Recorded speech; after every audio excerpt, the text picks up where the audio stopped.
В новое путешествие сегодня отправилось 12 экспертов. Экспедиция пройдет в рамках проекта «Пути великих свершений» через исторический тракт, действовавший с 17 по начало 20 века. Начиная от города Якутска и заканчивая поселком Охотск, весь маршрут протяженностью около 1200 километров будет преодолен за 5 ходовых дней на вездеходах «Бурлак» МЧС Якутии. По итогам экспедиции планируют установить экономические и торговые связи между Охотским районом Хабаровского края и Якутией, а также создать транспортные коридоры с территории Якутии в Охотск и создать проект нового туристического маршрута по историческому тракту.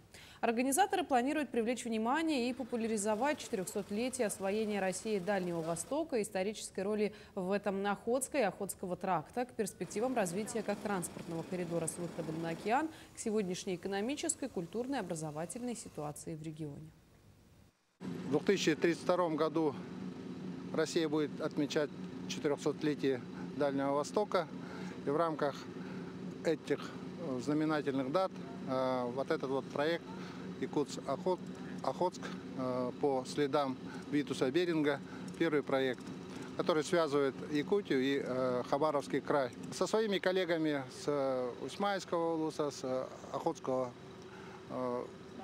муниципального округа мы на связи. Они готовы нас встретить, помочь.